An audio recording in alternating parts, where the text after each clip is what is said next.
Bismillahirrahmanirrahim. Assalamualaikum warahmatullahi wabarakatuh. Sahabat PSM dimanapun kalian berada, bertemu lagi bersama saya Naza Putra.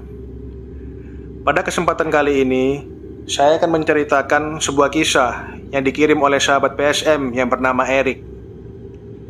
Sebelum saya memulai cerita kali ini, seperti biasa, bagi sahabat-sahabat yang baru mampir di channel ini, saya ucapkan salam kenal. Jangan lupa tekan tombol subscribe beserta lonceng notifikasinya agar kalian tidak ketinggalan cerita-cerita dari podcast Suara Misteri. Follow juga Instagram kami @podcastsuaramisteri. Bagi sahabat-sahabat yang sudah subscribe dan follow, saya ucapkan terima kasih banyak. Jazakumullahu khairan. Semoga kebaikan dari sahabat-sahabat semua dibalas oleh Allah Subhanahu wa Ta'ala. Bagaimana ceritanya? Yuk simak cerita berikut ini.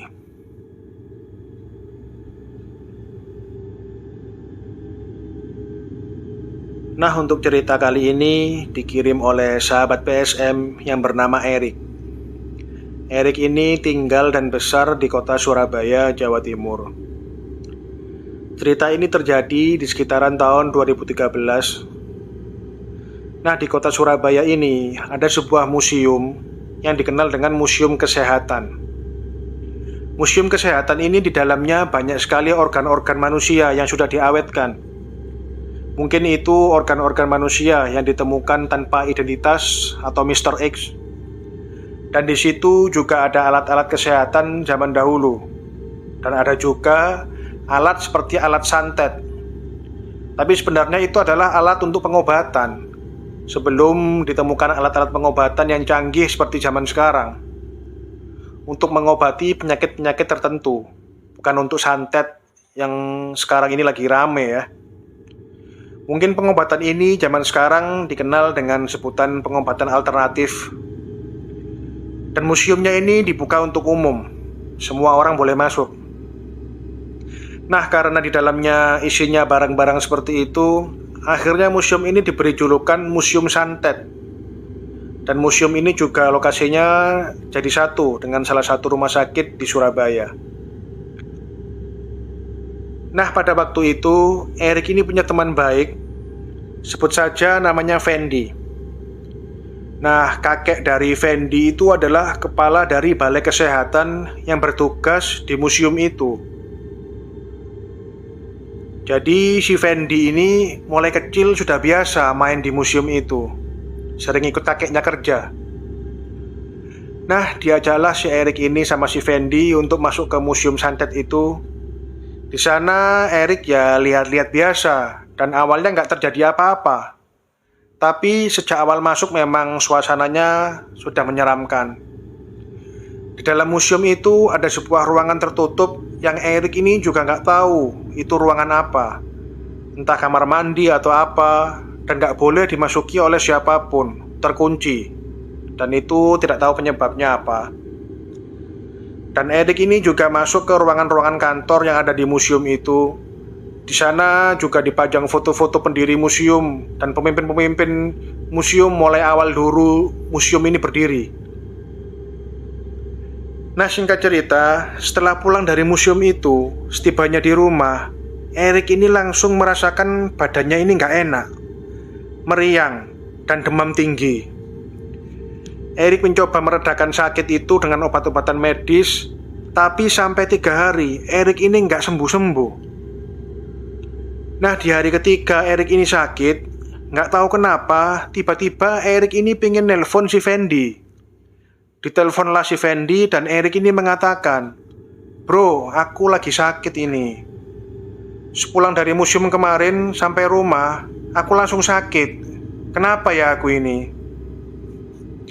Dan saat itu juga, ketika selesai menelpon, Fendi itu langsung bergegas ke rumah Erik. Sesampainya di rumah Erik, Erik langsung membukakan pintu Fendi dan mempersilahkan Fendi masuk. Dan ketika Fendi ini bertemu Erik, Fendi ini seakan-akan pengen menenangkan hatinya Erik. Dia mengelus-ngelus dan menepuk-nepuk punggungnya Erik sambil berkata, "Enggak, kamu ini enggak apa-apa, kamu ini enggak sakit, kamu ini cuma kecapean aja, enggak apa-apa kamu ini. Fendi ini terus mengatakan seperti itu sambil terus menepuk-nepuk punggungnya Erik. Dan gak lama setelah itu Fendi ini pamit untuk pulang. Wallahu a'lam bishawab. Setelah Fendi ini pulang, badannya Erik ini langsung enakan. Dia langsung berkeringat, demamnya langsung turun. Padahal selama 3 hari ini dia minum obat penurun panas dan lain-lain, tapi juga gak kunjung sembuh. Nah, singkat cerita, di awal tahun 2020, wabah COVID-19 masuk ke Indonesia. Sebagian dari orang Indonesia terpapar virus tersebut, yang menyebabkan di Indonesia banyak tempat-tempat yang dijadikan untuk tempat isolasi bagi orang-orang yang terkena virus COVID-19. Tak terkecuali di Surabaya. Di Surabaya juga banyak tempat-tempat yang dijadikan tempat isolasi. Dan salah satunya adalah Museum Kesehatan atau Museum Santet ini dicatatkan tempat isolasi. Dan qadarullah, di tahun 2021 Erik ini terpapar virus COVID-19 yang mengharuskan dia dikarantina atau diisolasi. Dan qadarullah, dia mendapatkan tempat isolasi di Museum Santet itu. Mau nggak mau, dia harus mengikuti aturan karena memang nggak bisa milih tempat isolasi di mana. Dia menempati gedung lantai 2 yang disediakan untuk karantina orang yang terkena COVID-19. Dan ruangan yang ditempati Erik itu tepat di atas Museum Santet. Awalnya Erik ini takut karena dia pernah mengalami kejadian misteri di museum itu. Tapi rasa takutnya sedikit tertutupi karena di dalam ruangan itu dia nggak sendirian. Dia bersama 300-400 orang pasien COVID-19. Maka dari itu dia sedikit berani.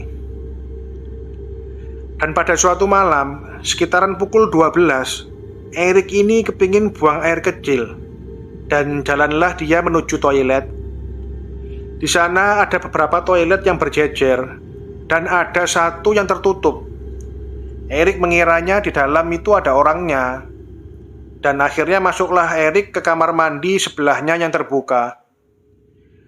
Ketika Erik ini lagi buang air kecil, dia mendengar dari kamar mandi sebelah yang tertutup itu ada yang mandi. Suaranya keras sekali. Biur, biur, biur. Erik ini membatin. Siapa malam-malam gini kok mandi? Apa gak kedinginan dia malam-malam gini mandi? Tapi Erik tidak terlalu memikirkan hal itu. Mungkin orang itu pasien lain yang memang pengen mandi malam itu. Setelah selesai, Erik kembali ke ruang isolasi dan dia melanjutkan tidur. Keesokan paginya, Erik ini kebangun dan kembali ke kamar mandi karena pengen buang air kecil lagi. Dan ternyata dia baru tahu kalau kamar mandi yang semalam ada suara orang seperti mandi itu adalah kamar mandi yang sudah lama gak dipakai. Kamar mandi itu terkunci sudah lama dan gak pernah dipakai lagi. Dan sejak malam itu Erik gak berani untuk ke kamar mandi malam-malam. Dan dia memilih untuk menahan ketika tengah malam pengen buang air. Dan alhamdulillah, setelah sekitaran 2 minggu diisolasi di museum tersebut, Erik dinyatakan negatif COVID-19. Dan alhamdulillah beliau sehat sampai hari ini. Nah, cerita inilah yang dibagikan oleh Erik kepada podcast Suara Misteri. Saya berterima kasih kepada Erik yang sudah bersedia membagikan pengalamannya kepada podcast Suara Misteri. Semoga kisah ini bisa diambil hikmah dan pelajaran oleh sahabat-sahabat semua.